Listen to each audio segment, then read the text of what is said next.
Hi there. I'm a little sad today because just got a sad news. Not about you, but about someone who will be missed.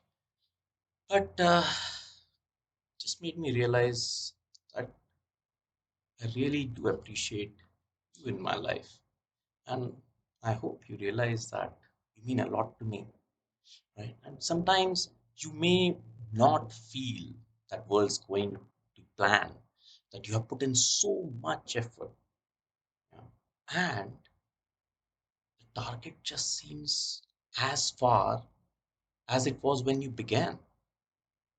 When you can't get a break, don't worry about it. I trust in you, and you will persevere. I am proud of you. Now, our protagonists are in a similar situation. You know, I skipped a little bit ahead to a place, our monkey army set out with Ram to get Sita back. It had to go over a long way down to the coast, and they met the entire sea in front of them. But they decided to persevere. They made a bridge, and now they are on the coast of Sri Lanka, and there in front of them is the biggest, most fortified cities fort ever in the world. How are they supposed to get over? How are they supposed to win? Let's have a look. Coming back, Ramayana. Meanwhile, the Rakshas continued with their daily lives. They seemed unconcerned that an army was preparing to attack their city. One day, Ravan decided to visit Sita. Surrounded by his courtiers and several of his women, he strolled over to the grove where Sita had lived for all these months. Ravan was dressed in red, as always. Nice choice. In fine silks which embroidered with tiny pearls. Gold gleamed on his arms and in his ears, and he wore a magnificent necklace of 9 jewels. Sita looked away when she saw him approaching and hid her face in her hands. Why do you turn away from me, Sita? Asked Ravan. Let me see your lovely face. Maybe even told his moustache. I cannot bear to look upon such wickedness. Go away. How can you not be interested in me? I am so much richer and stronger and more powerful than your husband. Ram wanders like a beggar in the forest with nothing to his name. He will never be king again. Give yourself to me. Be my wife and enjoy all the pleasures of the earth, said Ravan gently. Gently. Enjoy all the pleasures of the earth. I would rather spend 100 years with Ram in the forest than a single hour with you in your palace. You have nothing to give me. Ram is coming to rescue me. You know that. Prepare yourself, Ravan, for you do not know how long to, for you do not have long to live. Ram will crush you and your family and your soldiers and your people as an elephant does an ant, said Sita, her voice rising in anger. You are making me angry, Sita, snarled Ravan. I have been very patient with you, and now I have waited long enough. You have 1 month to surrender to me. 1 month. You have 1 month to surrender to me. If you don't, I will have you. Not mouth. You have 1 month to surrender to me. If you don't, I will have you fed to these Rakshasis for breakfast.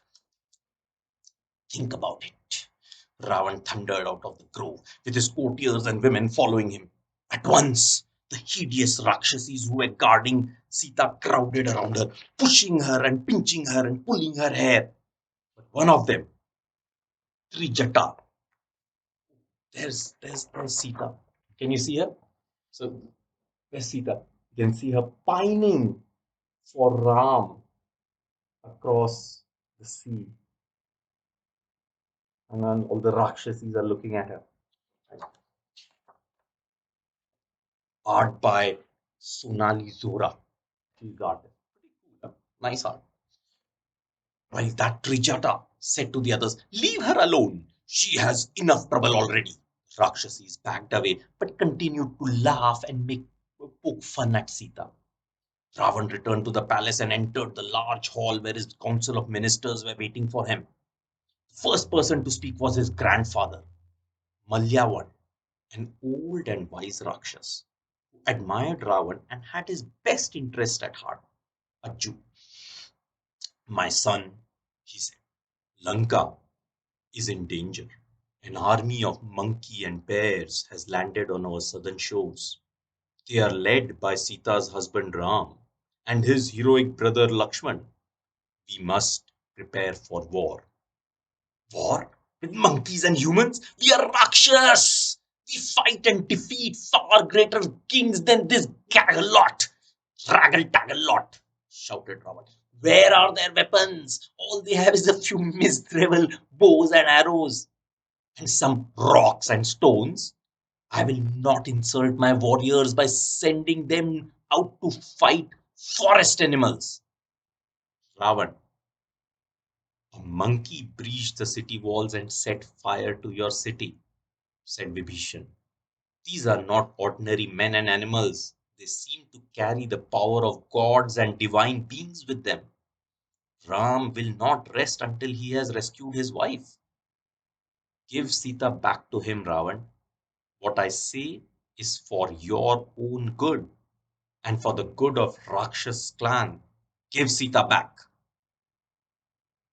I have no need of your advice, Vibhishan.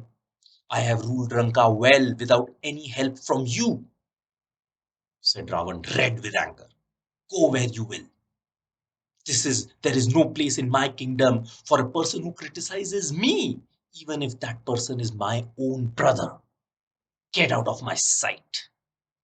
Vibhishan bowed to his older brother and left the hall. He walked straight out of the city and went to the southern shore of the island where the monkey army had camped. He presented himself to the sentries and said, I am Vibhishan, Ravan's brother. I have come to join Ram. Take me to him. Interesting. So they're trying to contrast the brother relations with. Yep, yep. Next chapter, the war. The sentries took Vibhishan to where Ram was making battle plans with Lakshman, Hanuman, Sugriv, and other monkey generals. They had taken care to tie his hands behind his back so that he could not escape or surprise them in any unexpected moment. Since he was Ravan's brother and a Rakshas, they did not entirely trust him.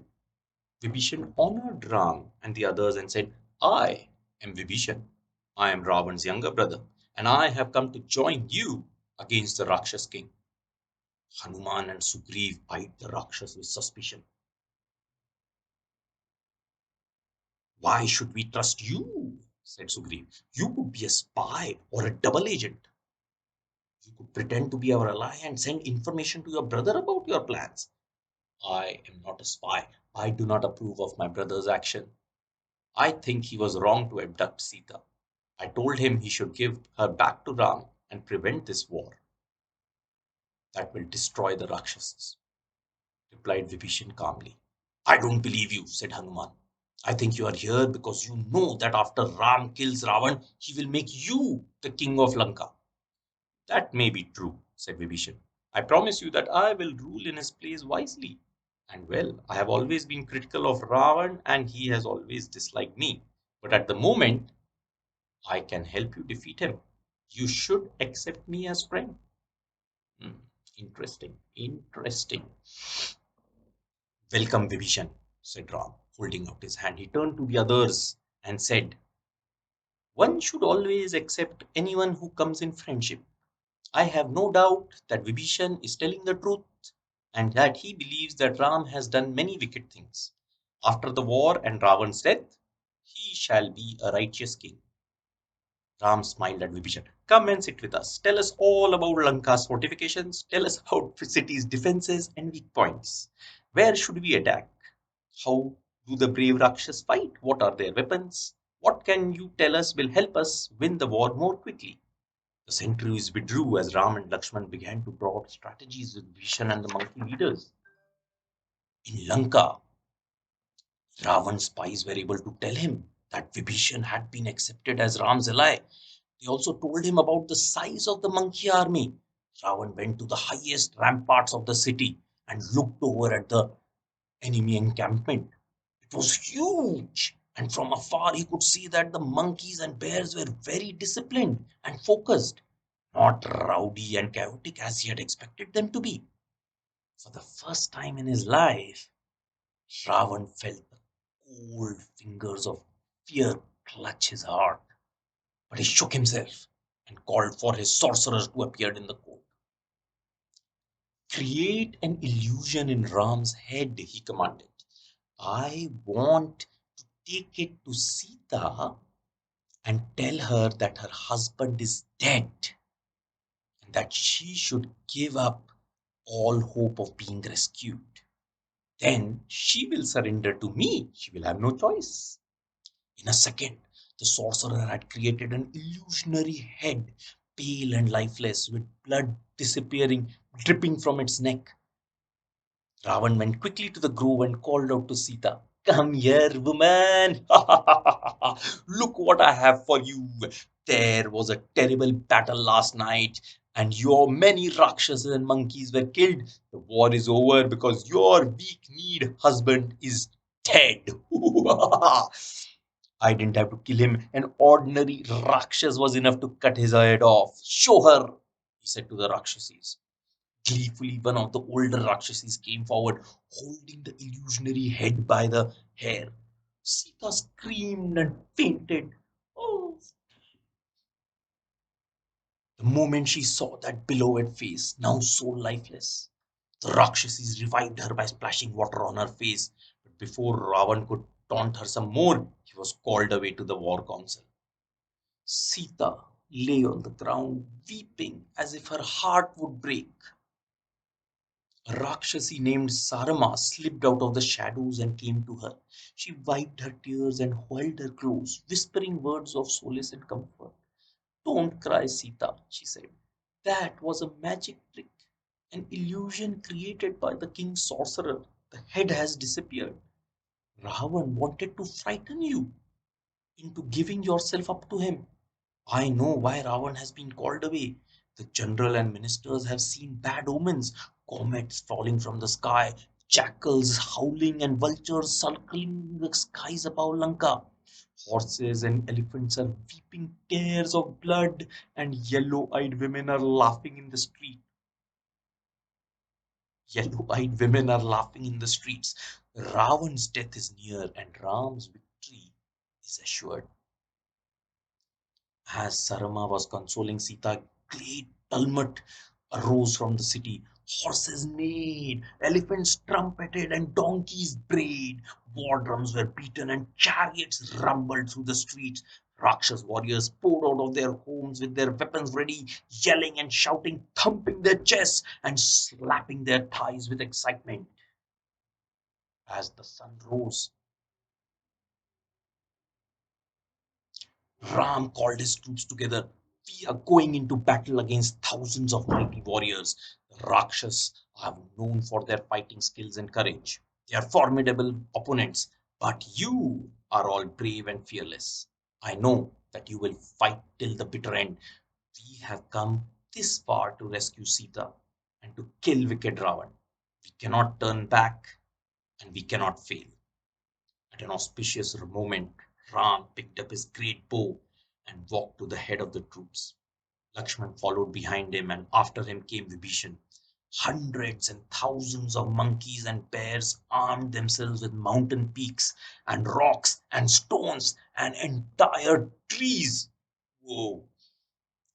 They followed Ram across the flat lands to the city walls and their massive gates. The commanders went into position. Ram and Lakshman took the northern gate. which was as tall as a mountain. Hanuman guarded the western gate. Nala and Neela took over the eastern gate. Sugriv and Angad held the southern gate. As soon as the battle conch was blown, monkeys and bears swarmed over the walls and gateways of Lanka, leaping over the moat with their teeth and nails bared. The Rakshas were waiting for them with their clubs and maces and set to smashing them down in all directions. Were swift and agile, ducking and jumping and running away from the blows. The bears were steadfast and fearless, holding their grounds firmly. They hurled rocks at the Rakshas and hit them hard with the great trees they used as weapons. Soon the ground was slick with Rakshas and monkey blood. Lifeless Rakshas lay all over the battlefield, but the wounded monkeys and bears kept fighting, scratching and biting and kicking when they lost their weapons. On top of the gateways and towers, Ram and Lakshman stood tall, releasing showers of arrows that spread through the air like lightning and found their mark, piercing the armors of the Rakshas commanders who fought ferociously on the city walls. Monkeys and Rakshas continued to fight even when night fell. The darkness created great confusion, but the warriors fought on and on. Indrajit, Ravan's mighty son, now entered the fray. Because of a boon from Brahma, he could not be defeated in battle. His arrows flew everywhere, lighting up the darkness. He attacked Ram and Lakshman in particular, and in a few seconds, there was not an inch on their bodies that was not pierced by arrows. The arrows turned into whirling snakes, and the brothers were bound hand and foot. Both Ram and Lakshman collapsed as if lifeless. The monkeys withdrew from battle and gathered around. Sugriv wept in sorrow and fear, believing he had lost his friend and leader.